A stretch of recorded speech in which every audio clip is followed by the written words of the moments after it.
welcome everyone here. My first thought was to remark that the design of this entire series was to reward the people who had the stamina to come to events about Iran again and again with a steadily more impressive product. And then I realized, since I would be the last speaker in a couple of weeks' time, this would be very self-serving. So I'm not going to introduce it this way. Instead, I'm simply going to say that this is a both a professional and a personal pleasure for me to welcome Asef Bayat here. He was 15 years ago. 15 years ago. He spent about, he says, 6 months here. I seem to remember it being longer than that, but his memory is probably binding on this. While his wife was doing her doctorate at Teachers College. I happened to sit on the defense for that very good thesis. And I got to know Asef at that time, and at that time he was writing a book entitled Street Politics, which was an account of the Iranian Revolution, more or less from below, dealing with the shantytown dwellers and the street vendors and so forth, the poorer elements in the Iranian Revolution. He then went off and taught for 15 years at the American University in Cairo, teaching sociology, and the product of those years was a book entitled Making Islam Democratic, Social Movements and a Post-Islamist Turn, which I strongly recommend. It's really an extraordinary book that compares the social developments under the Islamic Republic of Iran with what was happening at the same time in Egypt. And he makes a powerful argument there that Iran had an Islamic revolution but did not have an Islamic movement, whereas Egypt has had an Islamic movement but has not had an Islamic revolution. And I thought, okay, what he's going to talk about will probably be the come out of that, until I realized that he has 2 new books coming out.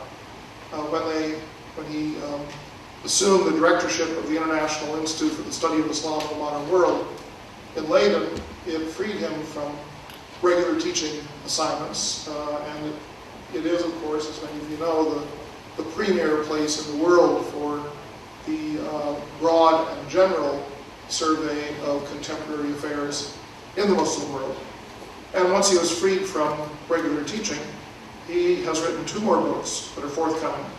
The Art of Presence, Changing the Contemporary Middle East, from Amsterdam University Press, anticipated for next year, and also The Making of Muslim Youths from Oxford University Press. So I don't know on which of these many projects he is going to draw for today's remarks, but he did say that the title, 30 Years of Islamic Revolution, should probably be amended to something like Iran, the Unfinished Revolution. So I want to present Asef Bayat.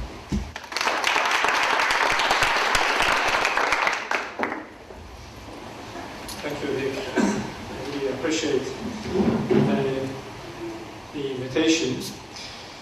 And as I said, I'm not a stranger here. I was here some years ago. And I truly enjoyed being here during that 6 month, which in fact I started to write that Street Politics book. Now, what I want to talk about today, in fact, has nothing to do with any of those projects, because when you asked me to do this lecture, I wasn't quite sure how to approach this 30 years of Islamic revolution. Because on the one hand, I didn't want to focus on a particular topic, particular issue. I had done it somewhere else. And also for my own selfish reason, I wanted to also reflect to sit back and reflect what happened in the last 30 years to this revolution, and what happened to the promise of the revolution. I think this is very crucial because of the fact that there is a strong sort of tendency in the sort of popular imagination, which perhaps has been reinforced by media or whatever, which considers the Islamic Revolution, especially its aftermath, as something which stands counter to modernity, something which desires tradition and especially the reviving religiosity and so on and so forth. And maybe that's pretty natural because Islamic Revolution spearheaded different types of movements that we see today around the world. But what I'd like to do is to say that the reality is really complicated. And I want to use my own memories and so on of revolution, post-revolution, and say that, yeah, it is much more complicated. And I want to show this by looking at the three components of the major slogan of the revolution. A slogan that revolution has been identified with. And looking at these three components or three demands, and try to find out what happened to these in the past 3 decades. And perhaps conclude that the Iranian Revolution is still unfolding and it is not yet finished. So the slogan was famously Istiqlal, Azadi, Jumhuriye Islami, independence, freedom, and Islamic Republic, which millions of people were chanting in the streets of the major cities, especially during the weeks which was closer to the collapse of the ancien regime. But it is in fact a marker of the Islamic Revolution. We look at the first one, Istiqlal. I think the demand for Istiqlal, or for independence, reflected the mood of the day. In fact, the mood of the day among us at the time, 1970s, was that Iran, under the Shah, was a dependent country, a dependent nation. It was wabaste. After all, the Shah had been installed by the United States after a military coup, which later on led to 25 years of horrible dictatorship, and one which was identified by horrible secret police Savak. I don't go into detail, I'm sure you have talked about all this before. So at the time, we felt that the Shah was a US puppet, and the kind of sort of development and great civilization that he was really talking about was really unreal. It wasn't real. And this feeling of vabastagi or dependence was so strong that turned many of us into some kind of a romantic populist, in that we would say that modernization that was happening was not real. Or we were thinking that perhaps industry was not good, agriculture was good, or cities were bad, the villages, countryside is good. So there was a real, as I said, quest for Istiqlal, which was expressed in typical anti-imperialist and third worldist frame of the time, which was unfolding, of course, in Latin America, under independencia, and which galvanized, in the case of Iran, millions of people, whether religious or non-religious, men, women, nationalists or Marxists. I think the Islamic Revolution did achieve this independence. In fact, it has been one of the most important achievements of the Iranian Revolution has been its independence. But to my taste, actually, it is too independent. In fact, it is over-independent. I will tell you what I mean by this. Of course, there were other national and revolutionary movements which were trying to achieve independence in southern Africa, in places like Mozambique, Guinea-Bissau, Angola, and so on. But in fact, they were unable to maintain their independence, that they had to deal with IMF and the World Bank and and so on, because economically they couldn't manage. But Iran, however, what sustained its independence, has sustained its independence, of course, is its ability, somehow industrial ability, which at the time we didn't really accept, and the other one, of course, is the oil money. So, the Islamic Republic, I think, has survived, quite well. Economic sanctions after the revolution, it has survived horrible war with Iraq, and massive capital flight and brain drain. There is quite considerable corruption in the government, within the state, but I would say that Islamic State still is a developmentalist state. It has managed to deploy resources through construction crusade, through different kinds of foundations, of course different projects on road building, education and so on, and basically have prevented an abject poverty in the country. But I think that Islamic regime has also somehow benefited from this independence. In other words, independence has been somehow functional to it. It has been functional because this notion, I think, isolates and secures the regime from the sort of aggressive competing ideas, models and lifestyles, that the full integration into the international community would unleash. And I think because Islamic regime is somehow peculiar in the sense that it is an ideological doctrinal regime, it has a narrow sort of basis of legitimacy on somehow exclusive sort of religious ideas. So therefore it is really apprehensive of losing hegemony at home. Whereas conservative Islamists are very apprehensive of these influences that they might receive from outside. But I think reformists, however, they feel that they can manage this. And the reason for that, I think they are self-confidently saying that we can manage it because we can offer what they call an alternative modernity. We can have our modernity, we can have our religiosity as well. I'll be talking about it a bit later. I think independence has been also functional to it because it has been turned into a sacrosanct, into a value that other politics or tendencies or ideas again are measured. So in other words, if, for instance, conservative Islamists do not like a particular idea, they could easily say that it is Western. It is not Iranian, it is not Islamic, or it is American. And we have had a lot of them, like American freedom, American Islam, American intellectual, and so on and so forth. I suppose in a very similar way that you have here in this country with regard to security. The security, in a sense, a notion that overrides many other things, including civil liberties.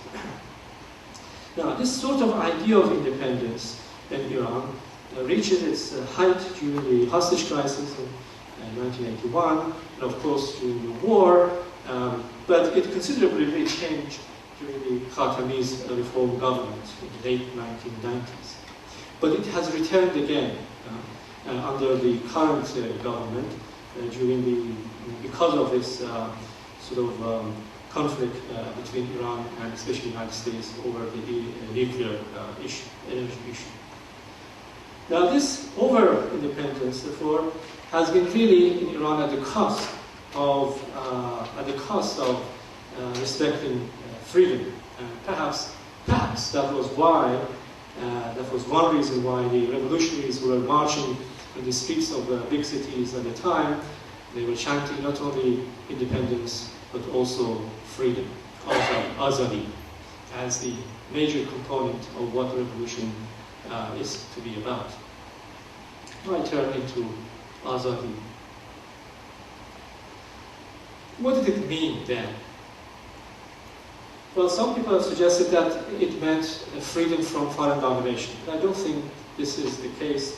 because people expressed that this vision through the first component, through the first element, that was Istiqlal, or independence. I think my own recollection at the time is that the public sentiment in the 1970s regarded freedom in terms of really freedom from repression. It was a really repressive state, as far as I remember. Freedom to speak out, to organize, to write, to talk, and freedom from fear of secret police, so on, which, wrong or right, we consider that it is everywhere, in the classrooms, in the factories, in the farms, and so on and so forth. So I think this demand for freedom, I think, existed almost in all sectors of the society, whether it was in the villages, freedom from gendarme, village police, or in the factories, or in the universities. But it became very significant among the intelligentsia especially. Now, a good degree of freedom, I think, was achieved as a result of the revolution. But in the first few months, in fact, that's why it was called the first few months Bahar Azadi, or Spring of Freedom. And we could actually feel, we could speak out, we could discuss in the street and organize and write and so on and so forth. Definitely, that was the best part of the entire experience. Obviously, more than anyone else, of course, the elites, the new political elites, felt very much free. But things began to change fairly rapidly with the ratification of the Constitution of the Islamic Republic, but especially with the hostage crisis and the invasion by Saddam Hussein against Iran. Things began to really deteriorate. And the regime became actually more, I would say, restrictive and even repressive. Public spaces became dominated by the revolutionary vigilantes, very male, and in fact they turned public spaces into their own sort of interior space in a sense. And so the youth, the religious minorities, and women especially began to go through pretty bad social control, and after the Mujahid al-Khalq began its campaign against the regime by some terroristic methods, bombing and so forth. And when Saddam Hussein's soldiers began to march in the southern cities, the regime became more aggressive. So the 1980s was really a pretty dark decade. A decade that ironically, actually, the new state began to consolidate itself, and through a very strong populistic language and somehow repressive politics over a population which was really caught up, tried to get by and deal with the devastating consequences of the war. It was largely in the 1990s, which was after the war with Iraq and under the President Rafsanjani. Again, the quest for freedom began to surge, began to emerge. And now, this reached its height under President Khatami, reformed government, who I think offered some platform for its expression through fairly free press, vibrant publication, organization, NGOs, and so forth. But now the kind of freedom that people, especially young people, women, or intelligentsia, were really demanding was quite different from the type of freedom that their parents had demanded when they were marching during the revolution.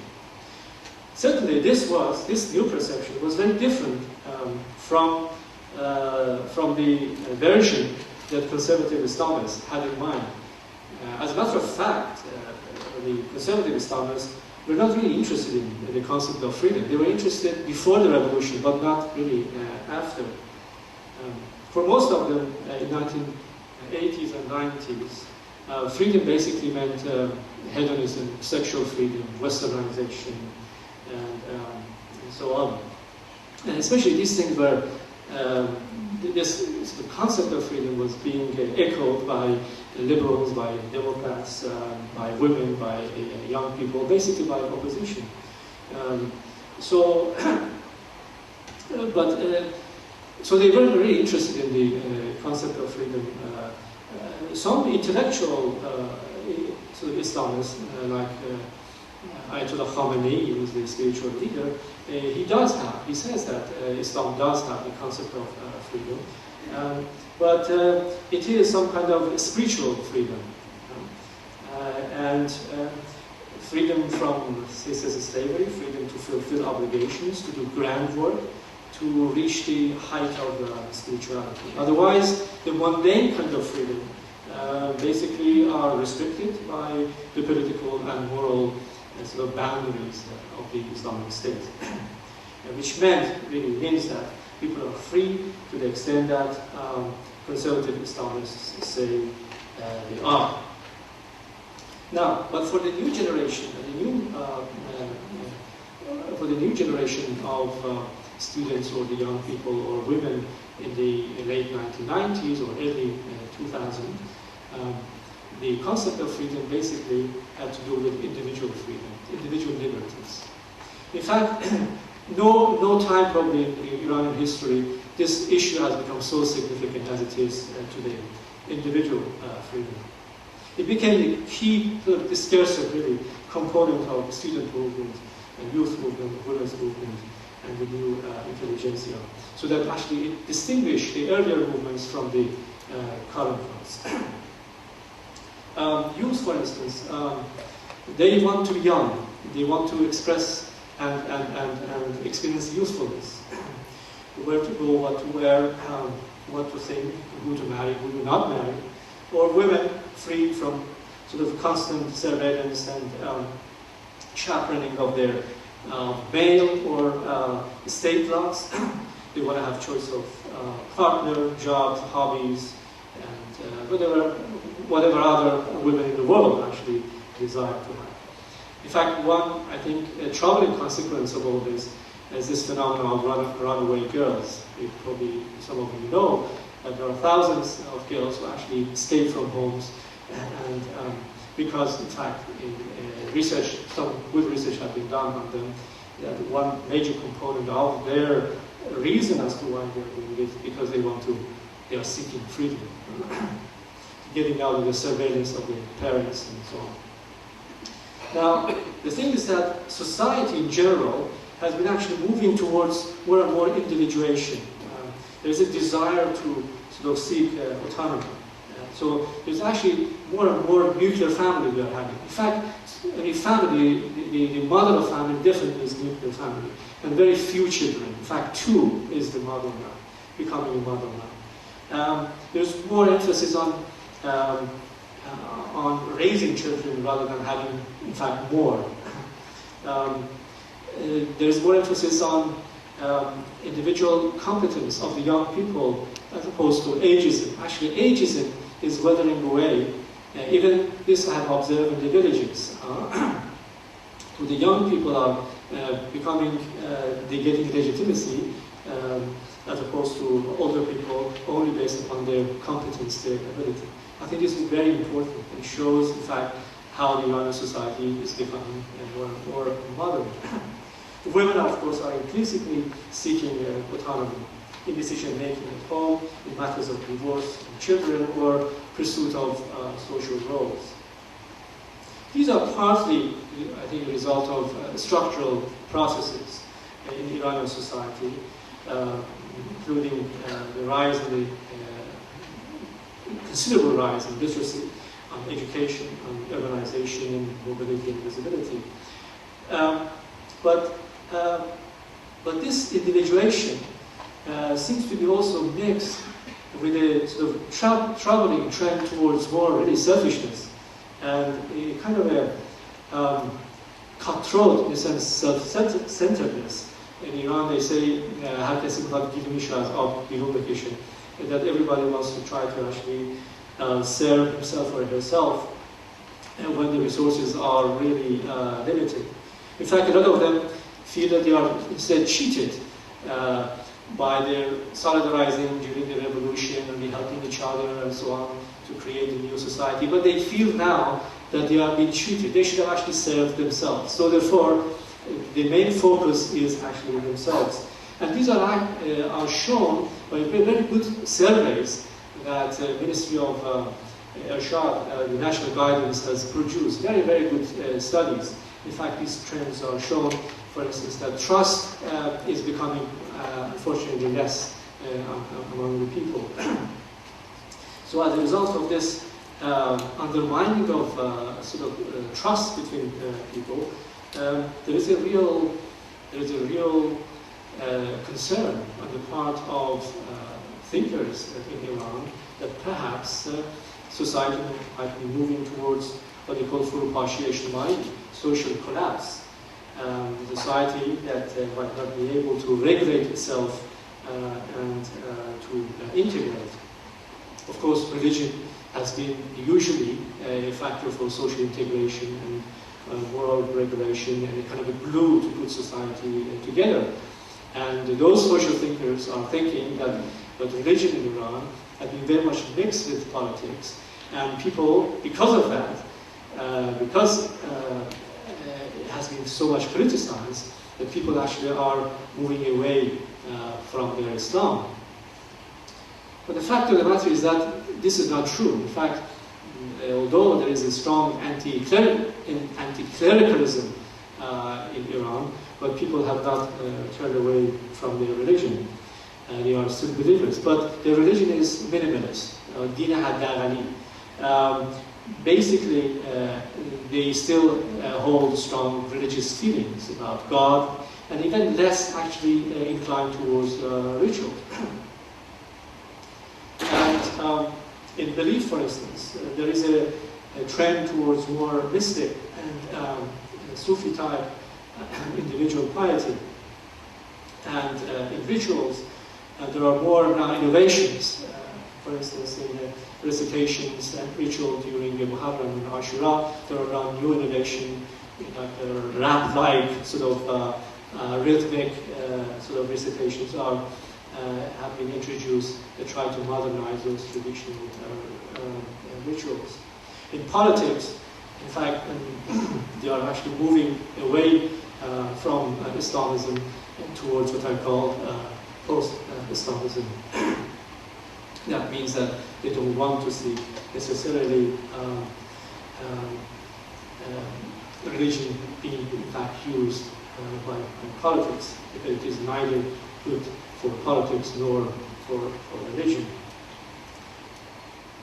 In fact, the most sort of perhaps debated theme with respect to freedom, azadi, has been, of course, the position of women in Iran, and there's so much been talked about and written, especially in this part of the world. But I think, again, reality is very complicated. It is much more than a mere sort of picture of women being totally subjugated in the Iranian society. It is more complex than that. Certainly, women in general, but especially modern middle class women, have faced additional restrictions under the Islamic Republic. There has been forced veiling, nobody can deny it. In some places there is gender segregation. There is widespread surveillance and clear inequality before law, especially in terms of the personal status law. And yet, women are by far more educated under the Islamic Republic, both general literacy and especially in higher education.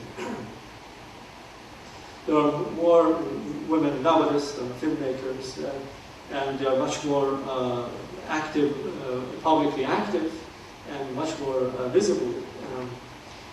Especially in addition to that, a big sector of the traditional women who under the Shah would be secluded and would remain at home because their male, their fathers or brothers wouldn't allow them to go out because the society was unsafe. Now they feel that society is safe, so they allow them to actually be publicly active, to seek education and literacy. And that has really contributed quite considerably to the women's constituency in terms of their both visibility and their public activity.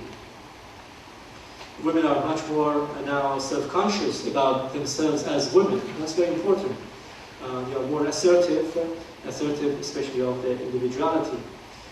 There is a really women activism inside the country when you are comparing it with the neighboring countries, for instance. In fact, some people have considered that women perhaps are the most important, in a sense, constituency which stands against the authoritarianism of the Islamic regime. Now, the statuses of independence and freedom, which I have so far outlined, have been an outcome of the third component of the revolution, and that is the Jumhuriya Islami, or Islamic Republic.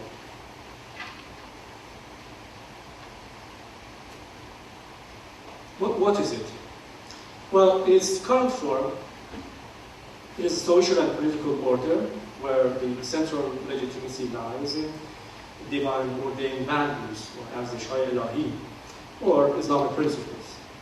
The central to Islamic Republic is the Islamic State, which is based upon the concept of Walayat al-Faqih, or supreme rule of jurists, who in effect is in a position to say what those divinely ordained values or Islamic principles are. So the Faqih, or supreme ruler, is to rule the Ummah so long as the 12th Imam in Shia belief remains in occultation. But there is also room for people, for popular sovereignty, for parliament. It is the people themselves who actually make laws. But both the parliamentarians and their laws need to be approved by a small group of clerics and lawyers who are effectively sanctioned by the Supreme Faqih. So therefore there is a kind of a closed circuit of power and patronage and support which somehow reproduces the power of the a clique, a clerical clique, a conservative clique. But of course right now it is conservative, but it doesn't have to be in the future. Is this what the millions of revolutionaries had in mind when they were marching and chanting Istiqlal Azadi Jumhuriya Islami 30 years ago? Probably unlikely. In fact, the term Jumhuriya Islami, Islamic Republic, in the demonstration appeared for the first time about 6 months before the regime change, before the collapse of the Nasser regime, on the 7th of September 1978. And about 1 year and a half after the protests actually had started. What it meant at the time was certainly that the people didn't want the monarchy, they didn't want Shah because they wanted republic. And also, it seems that they wanted some kind of democratic governance. But the adjective Islamic in the Islamic Republic was very unclear.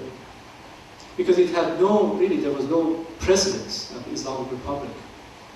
Probably people imagined it as a republic which is just, is a pious republic, just republic, and democratic, which has been inspired by Islamic justice.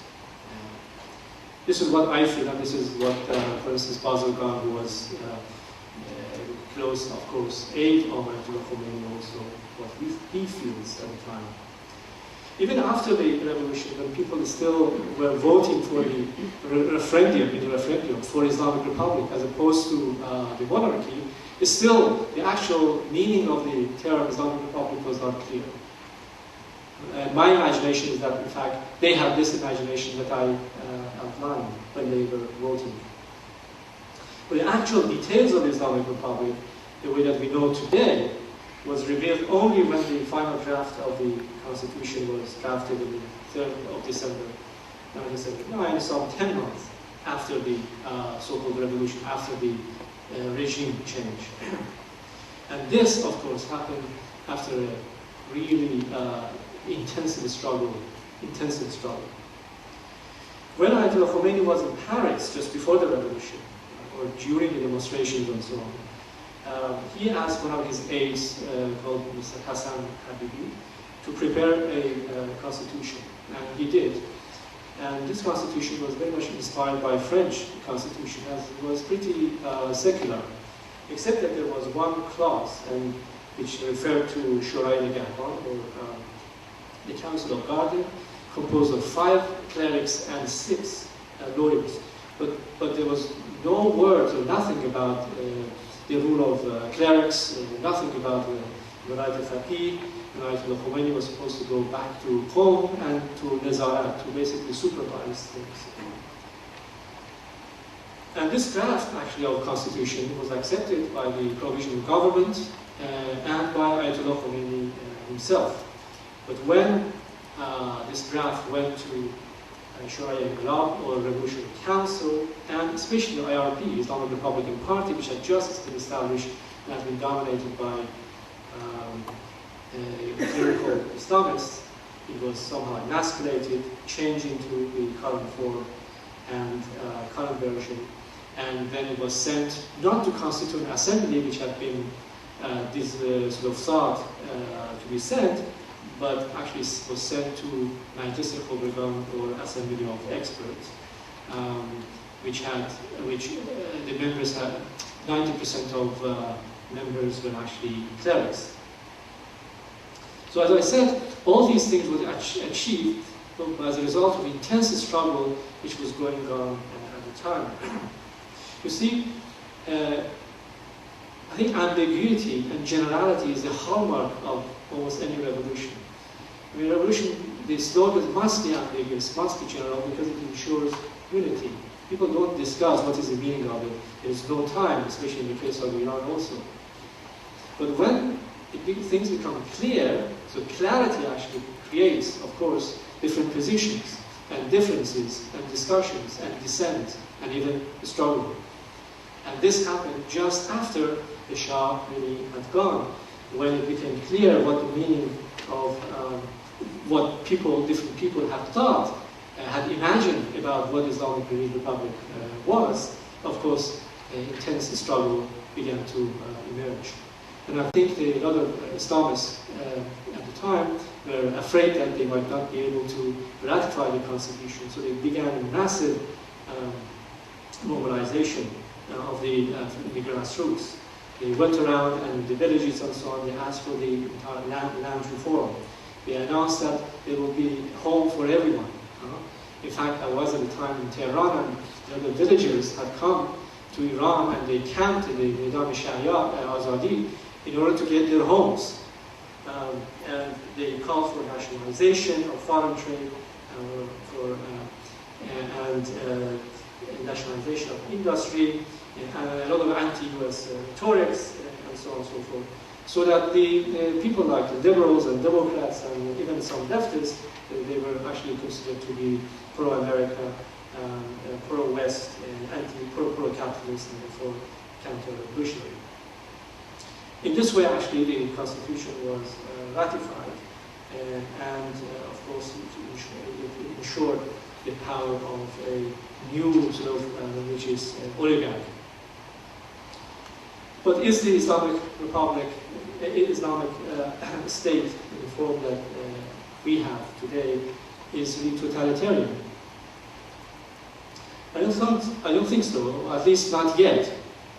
Because Islam, as is known, does not have a particular church with unified authority. There are always disagreements in opinions on fatwas. For instance, the law of Islah Darsi, or land reform, is it Islamic or it isn't? There was no agreement for years, and in the Majlis, in the Parliament, until it was ratified, and basically as a result of political pressure. So in Shiism, of course, there are different marajah, and people follow their own marja. In addition, so there has been also constant pressure and resistance from below which makes it very difficult for the Islamic State totally to go towards totalitarianism. But there has always been, from the very, I think, beginning of post-revolution years, this notion of insiders, outsiders, khodi or ghayr khodi. And but the insiders, of course, is even if they are sort of disagreements, but it is at least part of us. But this part of us, this khodi, these insiders, the boundaries are shifting, and in fact they are becoming smaller and smaller. Is the system archaic and pre-modern? Well, the doctrinal regime certainly stresses on sort of traditional values, institutions, and sources of legitimacy. Of course, divine is the source of legitimacy. There's a strong emphasis on obligation and much less on rights. And of course, there is a concept of haqq, but haqq as opposed to batil rather than as opposed to taklif or obligations. So there is more emphasis on obligation rather than rights. There's not much really concept, as I said, of freedom. There's more emphasis on selflessness and or community. But in many ways, the Islamic Republic is a modern, really, product. Wilayat al-Faqih itself is, of course, a modern invention. Even the introduction of the Wilayat al-Faqih, or the supreme, the absolute rule of the jurist, I don't know why they add the absolute in it, in fact, had the intention of maintaining a unified state laws against the chaos of the plurality of different fatwas and different judges who would actually give different opinions for a single case, for instance. So it was, in a sense, wanted to maintain the strength of the state as opposed to the fragmentation of authority. It was a centralized, in a sense, state. But of course, this was at the cost of the increasing power of the supreme jurist, or the faqih. The regime, in fact, Islamic regime rules through, after all, a very modern state. Modern state with its own rational and bureaucratic exigencies. We have ministries, we have a central bank, and so on and so forth. In fact, one of the interesting conflicts that Iran has had, the conflict between the state and the regime. And of course, the governance, in addition, contains this, as I said, a semi-democratic structure. You have parliament, and you have city councils, they are all elected directly by people. Even Rahbar himself is in fact elected by an assembly of experts, which that assembly is directly elected by people. But again, those restrictions that I mentioned before also persist. Now, interesting things about Islamic Republic is that under Islamic Republic, religious institutions have become really very much modernized. And Hosea, or the seminary, has been very much modernized, well, precisely because the clerics who have been ruling, they have got to answer to modern questions on the issues of the economy, on society, and so on and so forth. So therefore, the clerics who study in places like Qom are no longer really self-sufficient in terms of the sources that they read. It's no longer traditional sources, and also they read philosophy, they read Popper and Western philosophers, and so on and so forth. There is more, in fact, emphasis on al-Gerai, or rationalism, as opposed to scripturalism. In fact, jurisprudence is no longer, well, it is still important, but it's losing its significance as opposed to emphasis on philosophy and theology. And this actually distinguishes sort of religious thought in Iran from, for instance, say, Azhar, which I think still remains pretty traditional. In fact, religion itself has become pretty modernized. It's become very self-reflexive and self-critical. Under Islamic State, society itself has become quite in fact modernized, more modern in fact, because literacy has increased dramatically, and as I said, that also includes women, especially rural women. Iran has become more urban. In fact, there's a creeping urbanity into villages, and I'm from village myself, and go and visit the tremendous actually changes which are happening there. The villages, you have a nursery. That's very important to have nursery, and so women becomes, of course, more free to do things for themselves. That was unheard of during my time. And as I mentioned, women themselves, including the traditional segment of women, have become more mobile, more vocal, and more visible. So therefore, there is a civil society. There is a formal, informal institutions and movements. There's a real public sphere that debate actually takes place. So Iran is not really a closed society, but a connectivity with the outside world has been really maintained. For instance, there are, as everybody knows, currently 11 million internet users, 100,000 bloggers, weblogs, which is apparently number 3 in the world after the United States and China.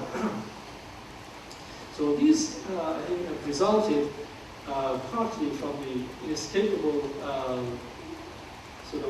process of globalization, but I think more importantly, it is the outcome of the developmentalist nature of the Islamic State itself.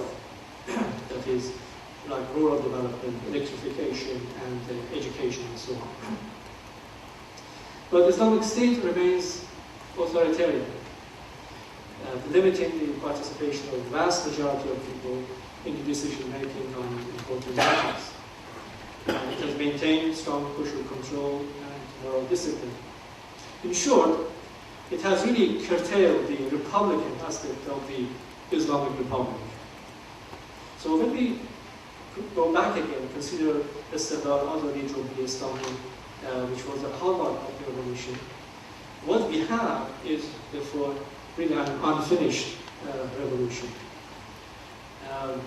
Its democratic thrust is still missing. The reform movement, which partially sort of transformed into becoming a reform government, in fact came to rectify this republican deficit, to democratize, in a sense, the Islamic Republic. And it's no accident, therefore, that when Khatami was elected and a new era began, they called in Iran a second revolution. So, and the novelty of this new experiment, of course, was that people thought that a fundamental change can happen, but it can happen in a peaceful fashion, without going through another revolution, in a sense, violence. So millions of Iranians, some 70% of the total voters, in fact the turnout at the time was 80%, voted for Khatami, who was pretty unknown at the time, against a very known cleric, on the promise of islahat, or reforms. That is, to establish the rule of law, a meritocracy, or Shariah tolerance as opposed to violence, civil society, and of course, democracy. Now, I think that at the beginning of the revolution, when you were talking about the reform, of course, it was a bad word, and it was like a betrayal, whereas an inqilab, or revolution, was the real word. But things have, of course, changed dramatically. Now, of course, the reform strategy, and I'm going to finish now, was to empower the society from below and negotiate and to enhance democratic governance at the top through legal channel. And to some extent, it did empower the civil society by providing opportunity for free press, growth of NGOs, political parties, various kinds of social movements, and of course widespread debates and so forth. Now, of course, reform movement itself was only one aspect of a larger movement which began to unfold since the early 1990s, which are called post-Islamist movement. It aimed at transcending Islamism as a political project. That is, religious state, transcend religious state, moral control, social control of gender, and transcend ideologizing religion and in the service of politics. It wanted to create a secular democratic state, but in the context of a religious society. It also wanted to create or establish or hegemonize religious pluralism, both within a particular religion and also between different religions.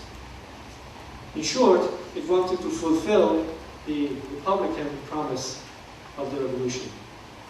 But by and large, it has failed. I can't go into detail, I don't have time, but by and large, it has. I don't think it has totally failed, but to a large extent, it has. And now, of course, there is a government under President Ahmadinejad that is, seems that desperately trying to revive the revolutionism of the early 1980s and trying to build new sources of legitimacy, an alternative, in a sense, to reform. Even though he borrows a lot from, in fact, the ideas of reform, very much. But, of course, Iran today, under President Ahmadinejad, is very different from Iran of the 1980s. And I think that this is a major anomaly for the current governments. And thank you very much for your patience.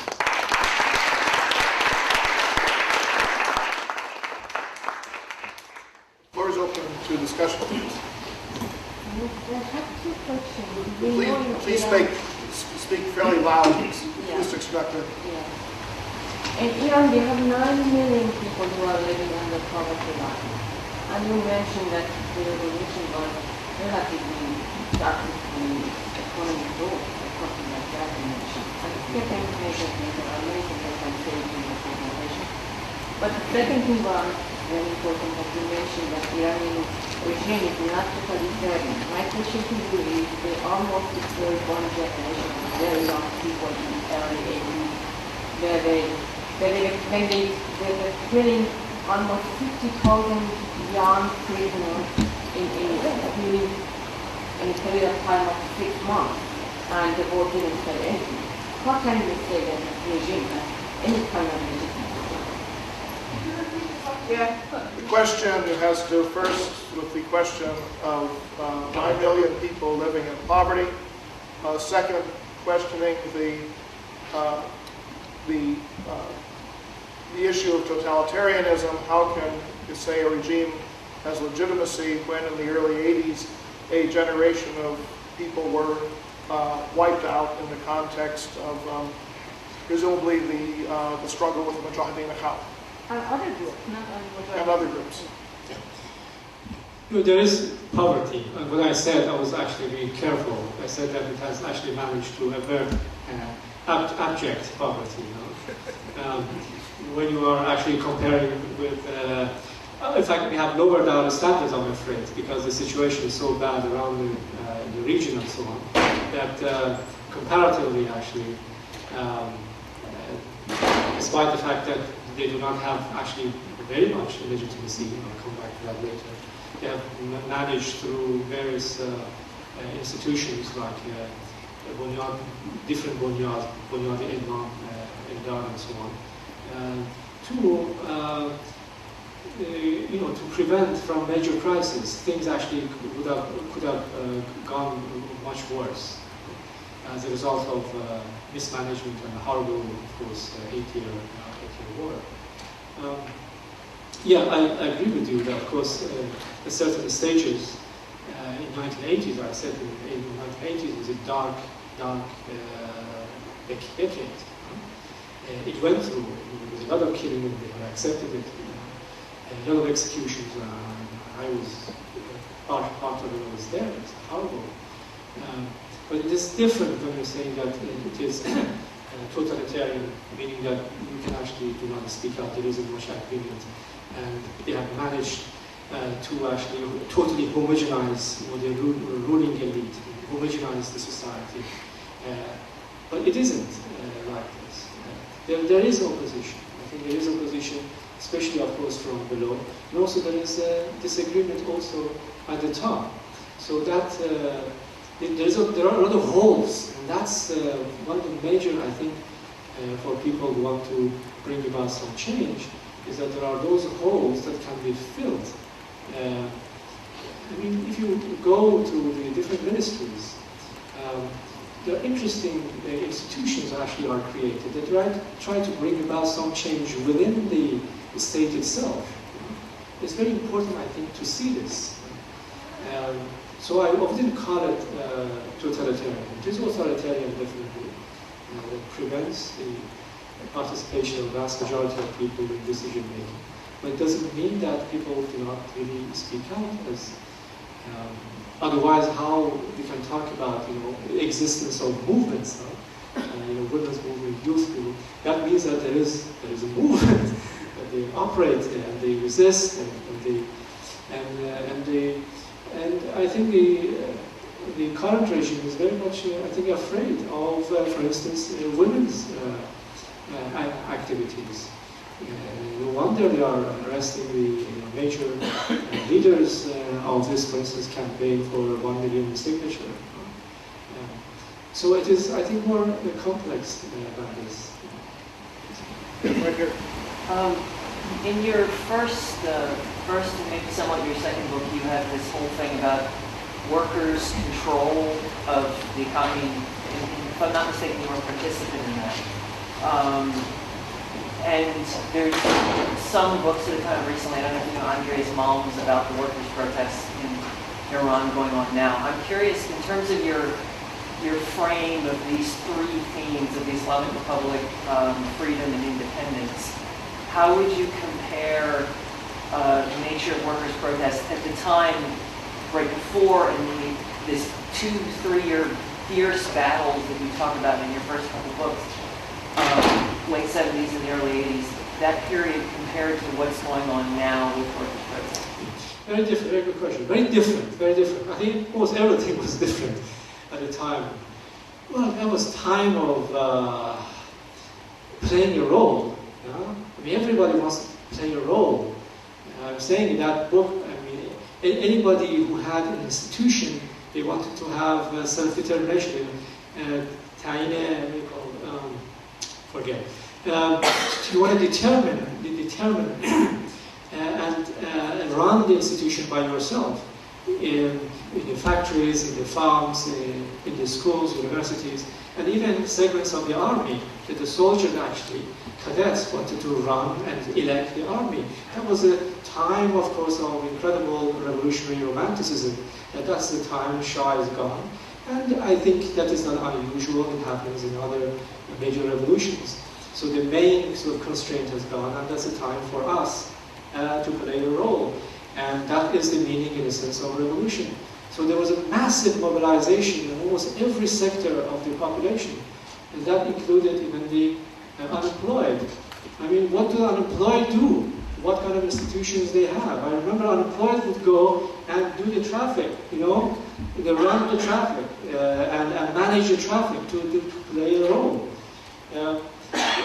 So the nature of that kind of struggle by the workers, yes, that was my first book, in the factories was quite different. Over there, they wanted to establish some degree of self-management in the industry. We've seen it in Algeria, in Chile, in other countries as well. But of course that ended after about 3 years, because a lot of them actually realized that they couldn't run, because control requires competence. You have to know how to run. And when you don't have the competence, then production stops, and you can't produce your wage. So therefore, they had to ask the Prime Minister at the time to actually send them professional managers to run. So that was against the very ideal of self-management. But in today's, however, struggle, by the bus driver, it is now a trend towards really real trade unionism. At the time, we didn't have a trade union. It was a factory-based councils. But now it is a very quite new era, try to create a trade unionism of the bus drivers of the entire, for instance, city of Tehran. Not only create an institution, but also through the creation of the institution to fight against, for instance, delay in their wages. And that's a major thing, that you work and you don't get your wage. And there's a big delay, and that was one of the major sort of demands of the workers. My question is, how do you see the future of the Islamic Republic? Can they fulfill those promises as well as can they achieve those slogans? The question is the future of the Islamic Republic. That's, of course, difficult question for me. About 30 seconds. Yes. I think that the regime still is very stable. It's quite stable. There are a lot of tensions. There are a lot of contradictions, a lot of messiness. But these contradictions and tensions do not mean impossibility. You can actually go on for decades and decades with these tensions, contradictions, conflicts, and so on. But I have personally maybe a sort of romantic notion of, in the case of Iran, people resisting. And I have observed it for the last 20 years or so. I think there are ways in which people are trying to bring about positive changes and moving the regime towards more, I would say, democratic direction.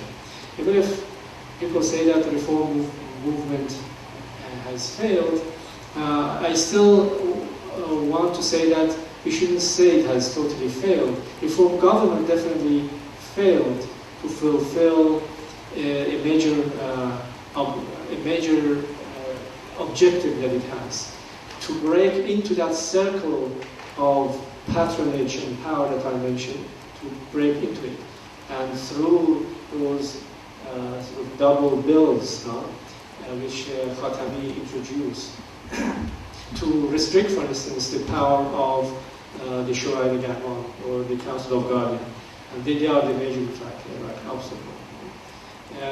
But of course that was a failure. But I think there are spaces, there are holes. Actually, I'm going to tomorrow talk about these holes in your school. Sorry? You are going to answer the question, or we should continue? No, actually, I want to. Yeah, well, yes, I try with some kind of model through what are called non-movements. There are all these non-movements which is going on. They are not totally organized social movements and so on, but there is so much going on in the society.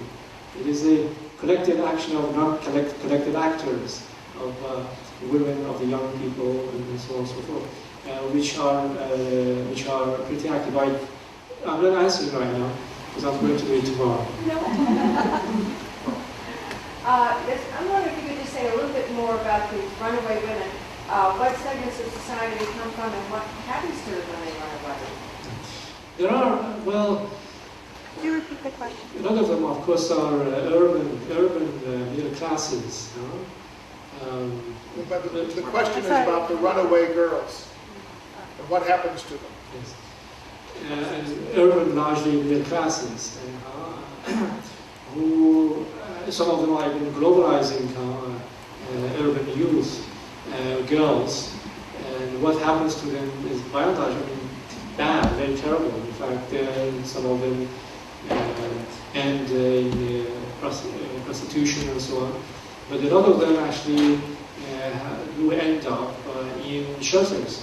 There are numerous shelters which have been built, and they go there and stay there.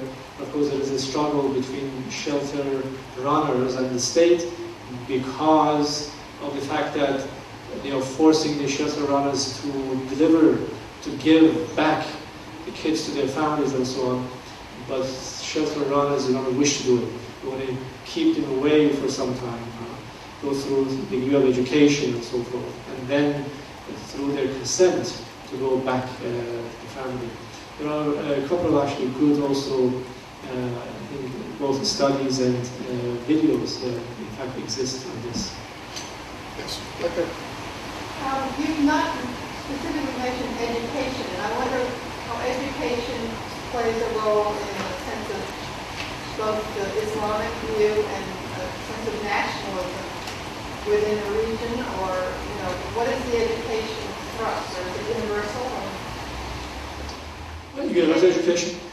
Yes. I mean, the education, somebody goes to school in Iran, what are they learning? And how much of it has to do with propaganda or not propaganda, or, Yeah, of course, especially primary education or pre-university education. The theory of education is that, well, they try to reproduce, the system. Of course, there's a lot of ideological issues in the textbooks and so forth. But the question is to what extent they are taken seriously. There is also resistance within education itself, in the classrooms and so forth. But I think what I was trying to refer to is that a vast majority of people are now literate. It's a literate society. It's very important. It's a literate society. That includes, again, especially women, especially rural women. And to me, it's important that a rural woman who's married, and I know a person from my village, who actually goes to university, and her child is taken care of by her husband.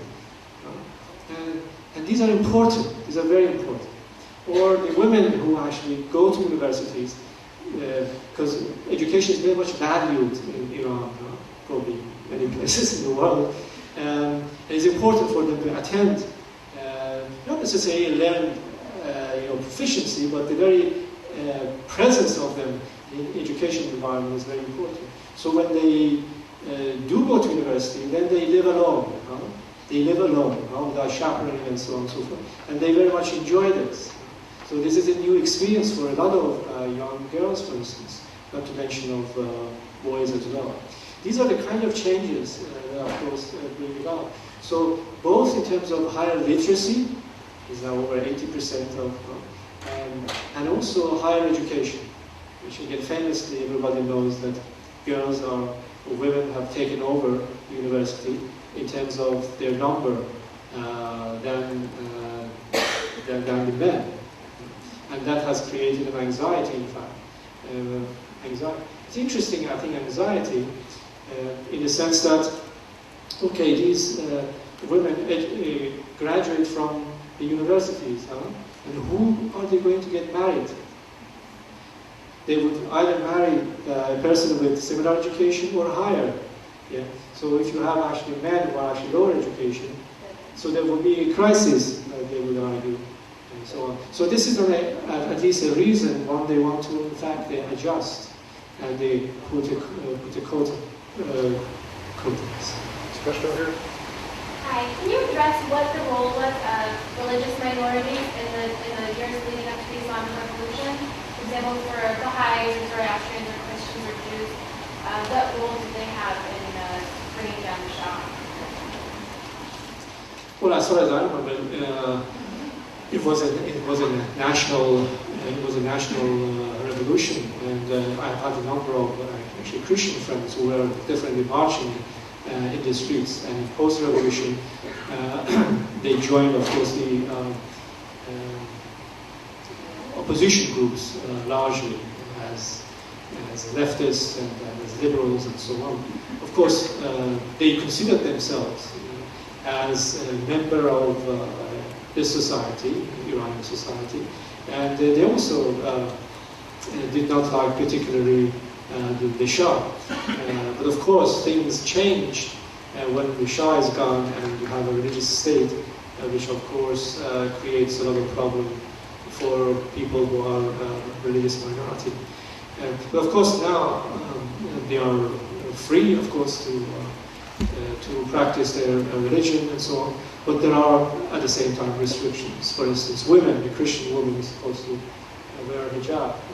So of course they are not happy about this. But it seemed like just before the Islamic Revolution broke out, the very leftist and liberal organizations sort of fell under the rubric of the more conservative Islamic organizations.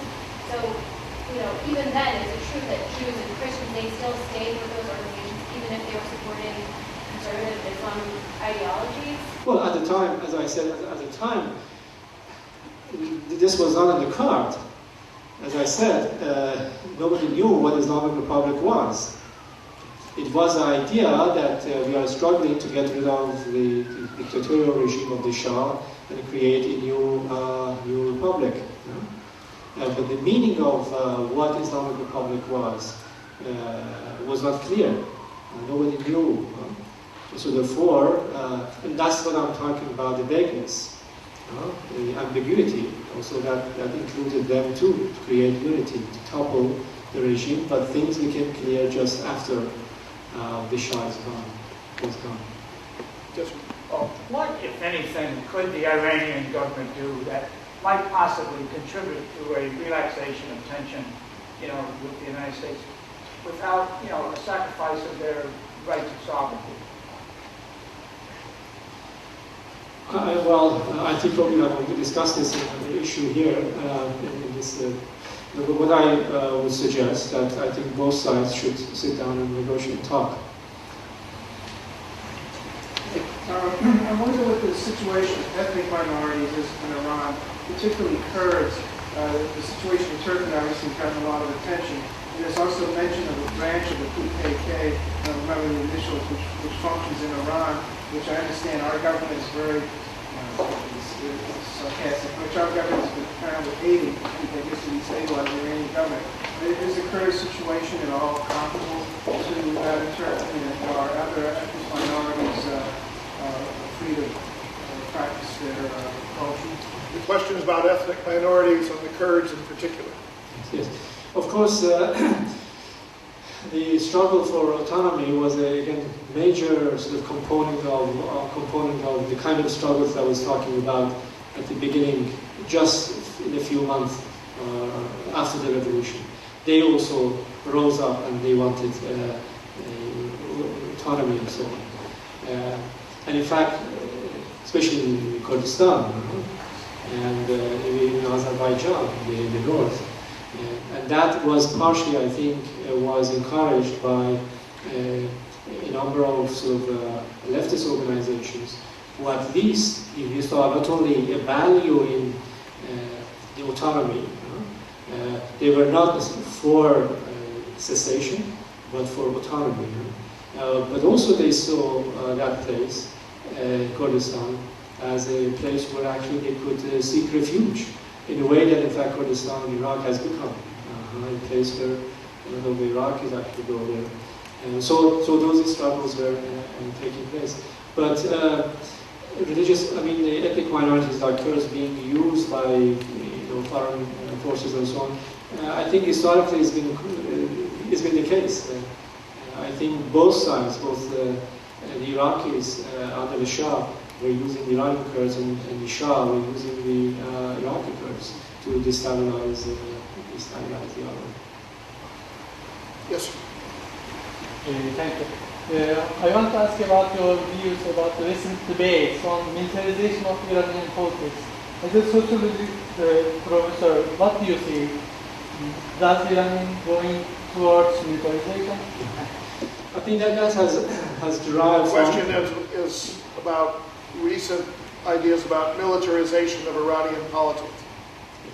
I think this has, derived from the fact that the present president is pretty close to the ranks of revolutionary guards, and especially intelligence. So therefore, it is suggested that Iran is moving towards militarization. I'm not really sure. I'm not sure to what extent this is a real trend, because there is also opposition, really, a concern on the part of the so-called traditional Usul Gerayan,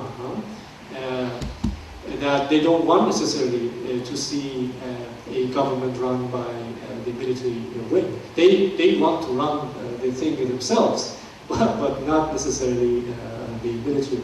So it is perhaps too early to say whether it is a real tendency towards militarization. Salam.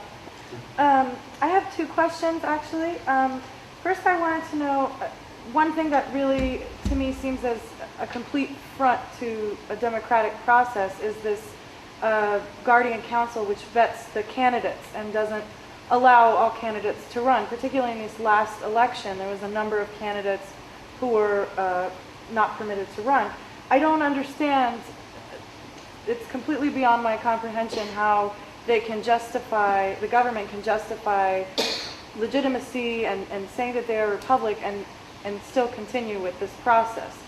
I just kind of wanted to know, what is their justification for this? And my second question relates to what she was asking about the women, and you said that there are a number of female, or a majority of women coming from universities, and who do they marry in this dilemma?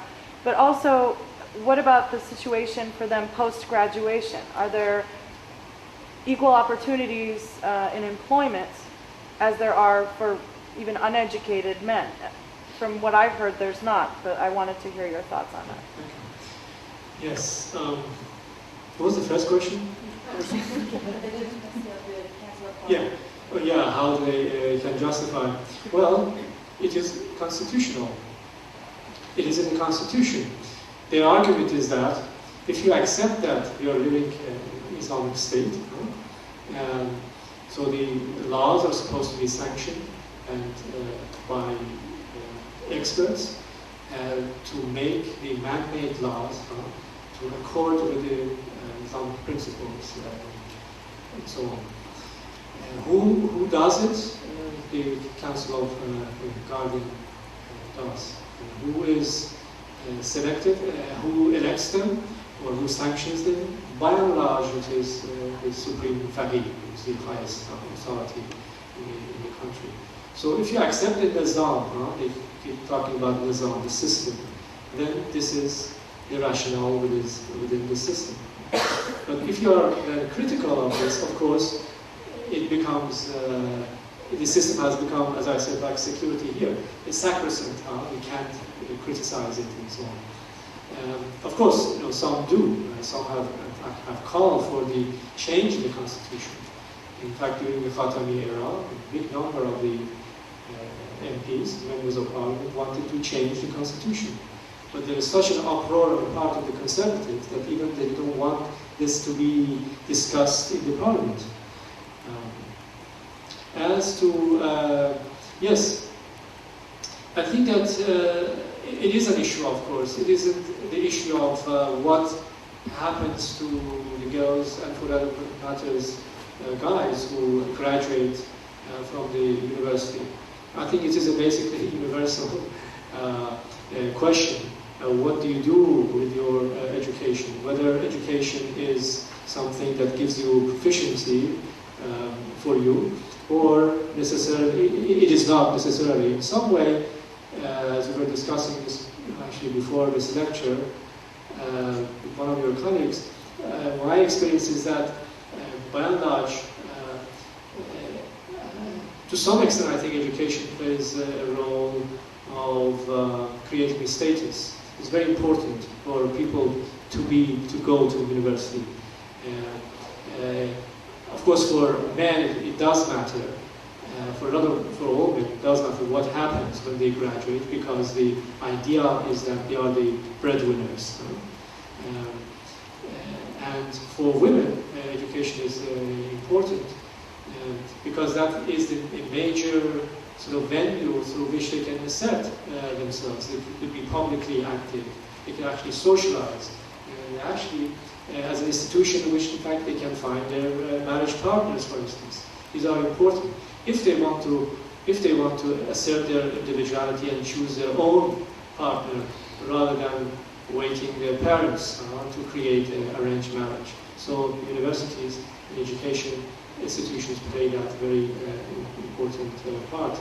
But as to what happens after, my answer is that this is the case, an issue for both men and women, whether in fact they are able to find jobs in accordance with what they have studied. Given the current situation, probably a lot of them really don't. Depending upon, of course, what kind of education you have. If you are a medical doctor or engineer, you probably have. But if you are doing perhaps, I don't know, psychology or social sciences, you might not. I think one last question here in the corner. First of all, thank you very much for your time and your insights. I just wanted to, I was curious about the impact of Shirin Ebadi having won the Nobel Peace Prize in 2003. And can you repeat again? I was just curious to know about the impact of Shirin Ebadi having won the 2003 Nobel Peace Prize in Iran, and particularly its impact on civil society discourse and the women's rights movement and human rights movement. Has it been a source of rising all tides in a way, and raising all boats? The question is about the Nobel Prize winner Shirin Ebadi and whether her naming to that prestigious award has had an impact upon rights and women, etc. Yes, I think it did have. I mean, I had a conversation with one of the leaders of women's movement in Iran, who is now in the United States. And in fact, she particularly was mentioning that when Shirin Ebadi won that prize, it created a new kind of energy, incredible energy among women, precisely because they felt that they are being recognized. They are being recognized, and people actually see what they are actually, what they are doing. And in fact, I invited her to come to Leiden and speak, so I had a conversation with her. And she constantly was saying, what we can do abroad is that make actually people who are struggling inside the country feel that they are being recognized, that they are not left alone and nobody notices them and so on. So such prizes actually are significant. And it did have some impact definitely on the women's movement. Please join me in thanking Professor